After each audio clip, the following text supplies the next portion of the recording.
Once the materials and the design specification have been received, the installation process can begin.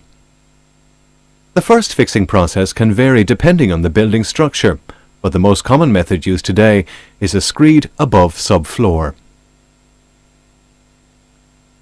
First, a damp-proof membrane is placed over the subfloor so that it extends up and over the external blockwork.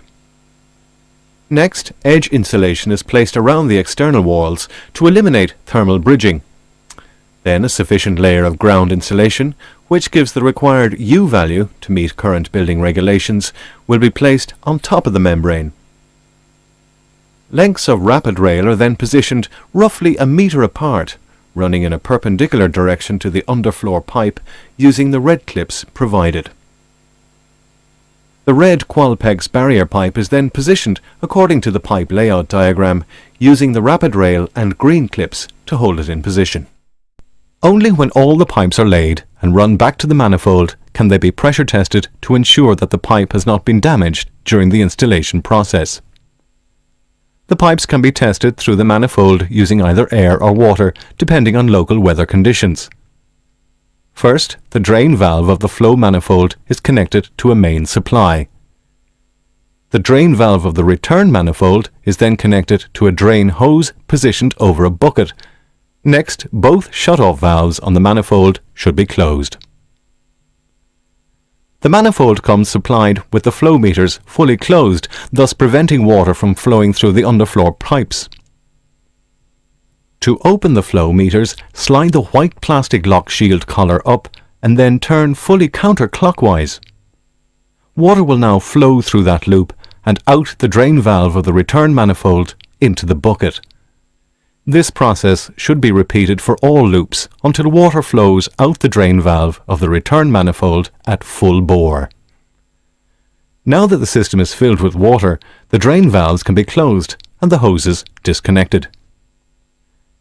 Next, a pressure test kit is connected to one of the drain valves and then opened.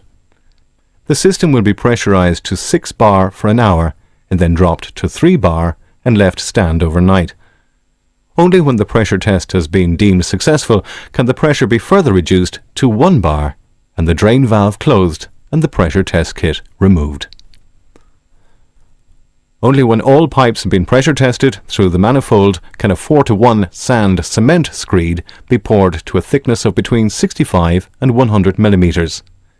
The screed should be allowed to dry for roughly 1 week per inch. Now that the screed is dried, the second fixing process of connecting the underfloor manifold to the boiler can begin. A practical and efficient method of achieving this is by using a primary-secondary system. The primary loop simply consists of a loop of copper positioned between the boiler's flow and return outlets on which a primary pump is fitted. The underfloor manifold is connected to the primary loop through the first pair of T's via the underfloor pump and mixing valve. The upstairs manifold system is connected in a similar fashion through the second set of T's. This manifold will be controlled by a separate pump and mixing valve positioned close to the upstairs manifold. Finally, the last set of T's will be used to connect the domestic hot water cylinder to the primary loop. 2 wiring units are used to control the entire heating system, both of which are designed with lights to help indicate the operation of the system at all times.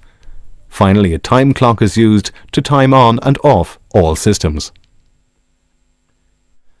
To wire the system, all thermostats and their corresponding actuators are wired into the top and bottom of the wiring centre. Next, the underfloor pump will be wired out of the pump connection on the centre. Now the wiring centre is connected to the heating control panel, followed by the primary pump, the boiler and the time clock. The wiring is completed by connecting the cylinder pump and thermostat to the corresponding connections on the panel. The upstairs underfloor system is wired in a similar manner, but will use the downstairs heating control panel.